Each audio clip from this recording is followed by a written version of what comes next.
World top rankings ఉన్న యూనివర్సిటీస్లో ఎలాంటి IELTS రాయకుండా ఫ్రీ ఎడ్యుకేషన్ అండ్ స్కాలర్షిప్ అందుకోవాలంటే కాంటాక్ట్ విదేశ్ కన్సల్ట్స్.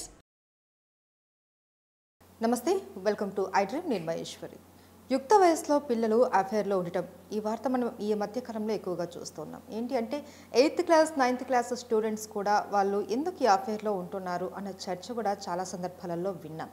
ఎందుకు అలాంటి కోరికలు కలుగుతున్నాయి, పిల్లల్లో ఈ లోపాలు ఎందుకు, ఇది పేరెంట్ వల్ల వస్తుందా? సో ఈ వివరాలన్నీ మనం చాలా క్లియర్గా తెలుసుకుందాం. మనతో పాటు ఉన్నారు ప్రముఖ psychologist and sex counsellor doctor Kavita Toshniwal. వారితో మాట్లాడదాం. నమస్తే అండి. నమస్తే అండి. ఇంట్రోలో మనం చెప్పుకున్నాం కదా, ఈ యుక్త వయసులో పిల్లలు అఫైర్లో ఉండటం అన్నది ఈ మధ్య కొన్ని న్యూస్ పేపర్స్లో వార్తల్లో కూడా మనం చూసాం. ఏంటంటే 8th క్లాస్ 9th క్లాస్ పిల్లలు ప్రెగ్నెంట్ అవ్వడం అన్నది కూడా చాలా ఆశ్చర్యం కలిగించే విషయం. ఎందుకంటే ఇంతకు ముందు ఉండేది, అది కూడా ఏంటంటే ఒక ఏజ్ వచ్చిన తర్వాత 16-18 ఇయర్స్లో అప్పుడు లవ్ అన్నది ఓకే, కానీ ఇప్పుడు చూస్తుంటే పూర్తి భిన్నంగా ఉంది. 8th class 9th class 7th class అసలు వయసుతో సంబంధం లేకుండా ఏంటిది, ఎందుకు ఇలాంటి ఆశలు కలుగుతున్నాయి పిల్లల్లో?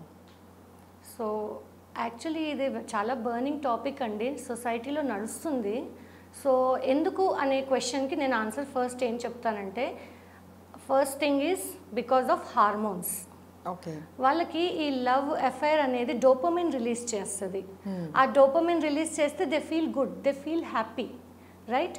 ఈ ఏజ్ ఇంతకుముందు ఏజ్లో కొంచెం డిలేడ్గా ఉండేది, ఇప్పుడు హార్మోనల్ అనేది చాలా ఎర్లీ ఏజెస్లో స్టార్ట్ అవుతుంది.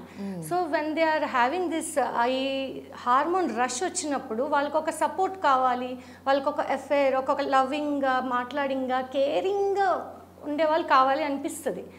అండ్ ఫస్ట్ రీజన్ హార్మోన్స్ అండి. సెకండ్ ఏంటంటే కొంచెం కరెక్షన్స్ పేరెంటింగ్లో అయితే కావాలి. ఎందుకంటే నా దగ్గరకు వచ్చే కేసెస్ మీరు ఇంకా 8th 9th అంటున్నారు, even 6th class 5th class పిల్లలు కూడా అఫైర్స్లో ఉంటున్నారు. గర్ల్ ఫ్రెండ్ బాయ్ ఫ్రెండ్, చాలా ఆలోచించదగ్గ విషయం ఇది. చాలా అండి. ఎందుకంటే 5th 6th అఫైర్లో అన్నీ స్టార్ట్ అవుతున్నారు. గర్ల్ ఫ్రెండ్ బాయ్ ఫ్రెండ్ అని, గర్ల్ ఫ్రెండ్ అని ఇట్లా ట్యాగ్స్ ఇచ్చుకుంటున్నారు. పోనీ అవి లాంగ్ లాస్టింగ్గా కాదు. 2 months 3 months మళ్ళీ బ్రేకప్స్, మళ్ళీ డిప్రెషన్, యాంగ్జైటీ, స్ట్రెస్, ఇవన్నీ మళ్ళీ దానిలో నుంచి బయటికి రావాలి. ఇది ఒక లూప్లోకి వెళ్ళిపోతున్నారు పిల్లలు. ఇప్పుడు జనరేషన్ మొత్తం లూప్లో తిరుగుతుంది. సో దీనికి ఫస్ట్ రీజన్ హార్మోన్. సెకండ్ ఏంటంటే కొంచెం మనము ఇంట్లో ఇంచే వాళ్ళకి మంచి ఎన్వైరన్మెంట్ ఇవ్వాలి. ఐఎమ్ నాట్ సేయింగ్ పేరెంట్స్ మంచి ఎన్వైరన్మెంట్ ఇవ్వట్లేదు అనట్లేదు, కానీ కొంచెం డిఫరెంట్గా ఆలోచన ఉండి ఇవ్వాలి. చిన్నప్పటి నుంచే వాళ్ళతో కొంచెం ఫ్రెండ్లీగా మూవ్ అవ్వాలి. చిన్న చిన్న వర్డ్స్ ఉంటాయి, డియర్, బేబీ, ఈ వర్డ్స్ ఇంట్లోనే వాడండి. ఫిజికల్ టచ్ ఉంచండి పిల్లలతో. చిన్నప్పుడు ఏంటంటే బాగా ఎత్తుకొని ఫిజికల్ టచ్ ఉంటాం, అమ్మ బుజ్జి అనుకుంటూ బాగా ప్యాంపర్ చేస్తాం, రైట్? కొంచెం వాళ్ళు ఒక ఏజ్ వస్తుంది 5-6 years, కొంచెం వాళ్ళు వెయిట్ పెరుగుతారు అని, కానీ ఒక గ్యాప్ వస్తుంది పేరెంట్స్కి పిల్లలకి, gap in the sense physical టచ్కి. సో అది వద్దు అంట నేను. ఎందుకంటే వీళ్ళకి ఆ ఫిజికల్ టచ్ కొంచెం జస్ట్ అలా హ్యాండ్ టచ్ అయినా ఫీలింగ్స్ వస్తున్నాయి. అదేదో ఇంట్లోనే మనం బాగా కొంచెం ఫిజికల్గా నీట్గా దగ్గర పెట్టుకొని కూర్చొని భుజం మీద చేయి వేసి డియర్ అని మాట్లాడి, అట్లా కాదు. డియర్, ఐ లవ్ యూ అన్న వర్డ్ పేరెంట్ అండ్ చైల్డ్ మధ్యలో ఉండాలి ఇంట్లో. ఎంతమంది పేరెంట్స్ ఐ లవ్ యూ చెప్తున్నారు పిల్లలకి? చాలా తక్కువ. అసలు స్పెండ్ చేసే టైం లేకుండా ఉంది కదా. స్పెండ్ చేసే టైం అంటే ఇప్పుడున్న కమిట్మెంట్స్కి నేను హోల్ డే స్పెండ్ చేయమని చెప్పను. అట్లీస్ట్ ఒక 1/2 hour to 45 minutes per day each day. Quality time, not quantity time. ఆ క్వాలిటీ టైంలో కూర్చొని చక్కగా ఓపెన్గా మాట్లాడండి పిల్లలతో. చిన్నప్పటి నుంచే వాళ్ళకి గర్ల్ ఫ్రెండ్ బాయ్ ఫ్రెండ్ అని కాకపోయినా ఆ వర్డ్స్ యూజ్ చెయ్యాలా, చేయకపోయినా కూడా అందరూ మన ఫ్రెండ్స్, అలా సెపరేషన్ చేయొద్దు. అండ్ ఇంకొకటి ఏంటంటే ఒక కాన్ఫిడెన్స్ బిల్డింగ్ కావాలండి పిల్లలకి, పేరెంట్కి. ఒకవేళ వాళ్ళు ఎక్కడన్నా అట్రాక్ట్ అవుతుంటే స్కూల్లో కానీ, ట్యూషన్స్లో కానీ, బయట కానీ, ఈవెన్ ఫ్యామిలీ మెంబర్స్లో కానీ, don't avoid that family members. ఎందుకంటే ఫ్యామిలీస్ కలుస్తారు, కజిన్స్ ఉంటారు, వాళ్ళకి తెలియదు, అక్కడ కూడా అఫైర్స్ స్టార్ట్ అయిపోతున్నాయి. సో అది ఓపెన్గా మాట్లాడండి, ఫ్రెండ్స్గా ఉండాలి, బ్యారియర్స్ నేర్పించండి పేరెంట్స్. పిల్లలకి ఒకలాంటి కనెక్షన్ ఇవ్వద్దు, ఇంట్లోనే ఇవ్వండి. వాళ్ళు బయట ఫీల్ అవుతుంది మీ దగ్గరకు వచ్చి ఓపెన్గా చెప్పినప్పుడు కోప్పడద్దు, మీరు ప్యానిక్ అవ్వద్దు. ఓ ఇది కామనే అని జస్ట్ లైట్ తీసుకోండి. లైట్ తీసుకోవాలి అండ్ వాళ్ళకి చెప్పే విధంగా కూడా మనం అప్పుడు చెప్పాలి. చెప్పద్దు. చెప్పొద్దు. That's the trick. ఓకే. వాళ్ళు ఓపెన్గా మాట్లాడినప్పుడు వాళ్ళని వ్యాలిడేట్ చేయవద్దు, అనలైజ్ చేయవద్దు, వినండి. కానీ అప్పుడు వాళ్ళకి అది తప్పు అని ఎట్లా అర్థమవుతుంది పేరెంట్ చెప్పకపోతే?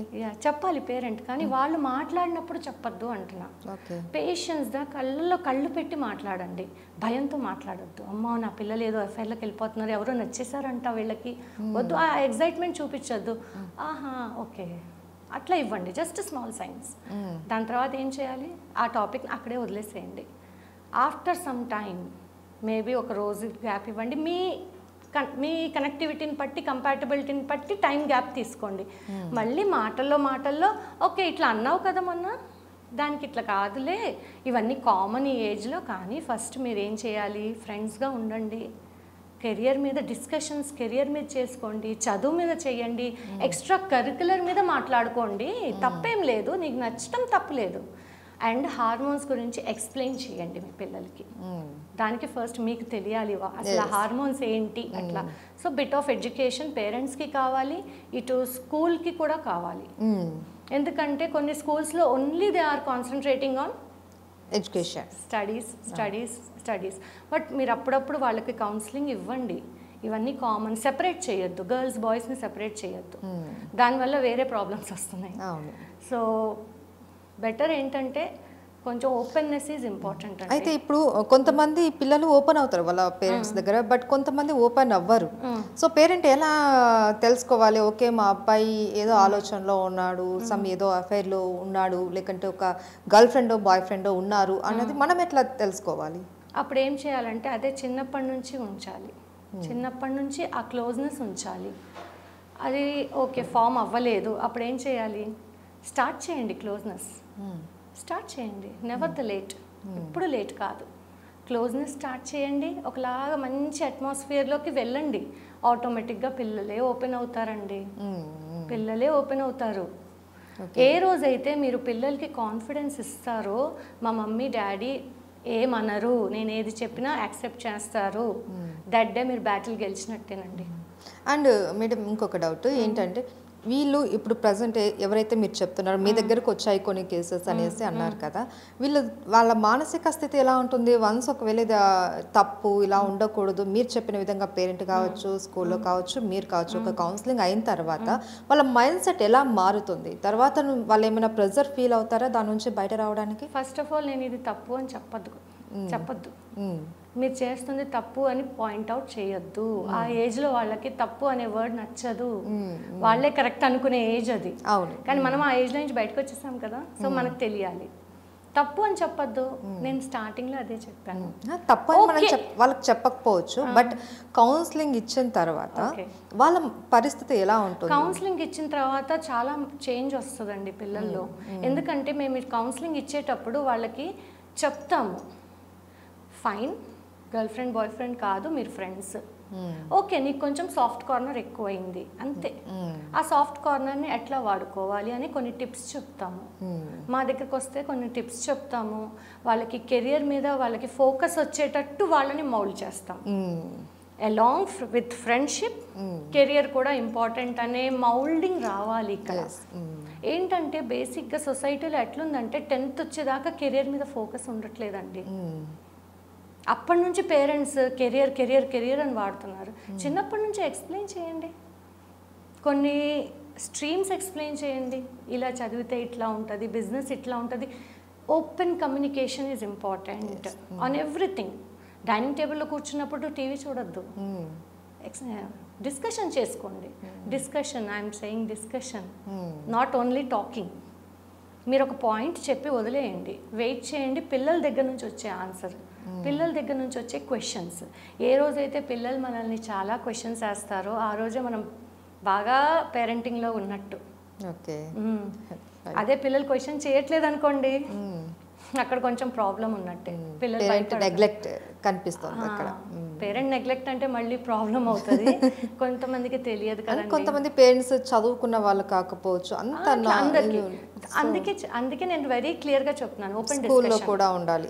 స్కూల్లో కూడా ఉండాలండి. మాక్సిమం టైం స్కూల్లోనే కదా పిల్లలు ఉండేది. అవును, దీనికంటూ ఒక పీరియడ్ ఉండాలి, లేకంటే ఒక టైం వాళ్ళు కేటాయించాలి. వీక్లీ వన్స్ అండి, వీక్లీ వన్స్ కొన్ని యాక్టివిటీస్ ఉంటాయి మా దగ్గర. ఆ యాక్టివిటీస్ చేపిస్తాం పిల్లలతో. స్కూల్స్కి వెళ్తాము, కొన్ని స్కూల్స్ పిలుస్తారు అనమాట, వీక్లీ వన్స్ ఇట్లా రండి, 6th క్లాస్ పిల్లలకి 7th క్లాస్ పిల్లలకి ఆ ఏజ్కి తగ్గట్టు యాక్టివిటీస్ చేపిస్తాం.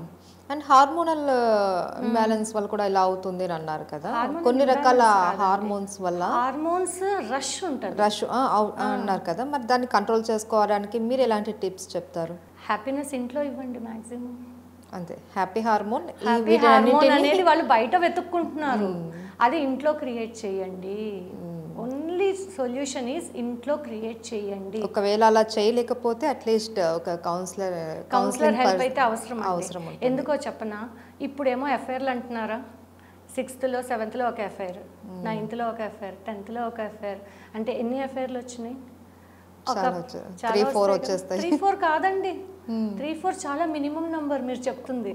ఇంకా ఎక్కువ ఉంటాయి. ఇంటర్ ప్రొఫెషనల్ కోర్స్ వచ్చేసరికి ఒక్కొక్కరికి 7-8 ఎఫ్ఐఆర్స్ అయిపోతున్నాయి. సో ఇట్లా కౌంట్ చేసుకుంటా వెళ్తే once they come to 25 years or 30 years, 25 years వేసుకోండి, అప్పుడు ప్రాపర్ రిలేషన్షిప్ ఫామ్ అవుతుంది. అకార్డింగ్ టు సైకాలజీ 24 years దాకా హ్యూమన్ బీయింగ్ ఏంటంటే డెసిషన్ మేకింగ్ రాదంటారు, according to our psychology. So ఆ తర్వాత ఎప్పుడైతే పర్ఫెక్ట్ ఎఫ్ఐఆర్ అయిపోతుంది చూడండి, అప్పుడు డిస్కస్ చేసుకుంటారు వాళ్ళిద్దరు. చిన్నప్పటి నుంచి విషయాలు మాట్లాడుకుంటారు, అక్కడ గొడవలు స్టార్ట్ అవుతాయి. అక్కడ నాకు 7th-లో ఇట్లా, 6th-లో ఇట్లా, 2nd-లో ఇట్లా, 4th-లో ఇట్లా అని వస్తుంది. అప్పుడు అమ్మ, సో ఫస్ట్ ఆఫ్ ఆల్ వేరే వాళ్ళతో డిస్కషన్ వదిలేయండి, మనకి సెల్ఫ్ ఎట్లుంటుంది, అవును ఏంటి నేను ఇంతమందిని మార్చానా లైఫ్లో, మనకి ఎట్లాంటి ట్యాగ్ పడుతుంది, అదొకటి ఆలోచించాల్సిన పాయింట్. పేరెంట్స్ ప్లీజ్ మీరు ఇది ఎక్స్ప్లెయిన్ చేయండి, don't go in to relationships. ఎందుకంటే ఇది ఏజ్, కెరియర్ మీద కాన్సన్ట్రేట్ చేయాలి, ఎక్స్ట్రా కరికులర్ మీద కాన్సన్ట్రేట్ చేయండి. నేనైతే చాలా ప్రెషరైజ్ చేస్తాను, ఎక్స్ట్రా కరికులర్ పెట్టండి పిల్లలకి, along with studies. It's very important. ఎప్పుడైతే మీరు పిల్లల్ని టెక్నికల్గా బిజీ చేస్తారో వీటికి టైం ఉండదండి. టెక్నికల్గా బిజీ చేయండి, ఏదో తీసుకెళ్ళాము క్లాస్కి పడేసాము అన్నట్టు కాదు, ఆ క్లాస్లో ఏం జరిగింది, discussion, again discussion. Every point has to be discussed, అవును, not validated, discussed. Quality time, quantity time, quality and quantity. మీకున్న టైంలోనే క్వాలిటీ ఇవ్వండి. అదే మీరు హాలిడే టైం ఉంటుంది కదా, సినిమాకి వెళ్తున్నారు, అన్ని చోట్లకి వెళ్తున్నారు, అక్కడ ఏం చేస్తున్నారు, సినిమా కంటే మీరు మాట్లాడుకోలేరు, అవునా? గుడికి వెళ్తారు కదా, అక్కడ ఏం చేస్తారు, కూర్చొని వాళ్ళని వీళ్ళని చూసే కంటే మీరు మాట్లాడుకోండి, పిల్లలకి ఎక్స్ప్లెయిన్ చేయండి.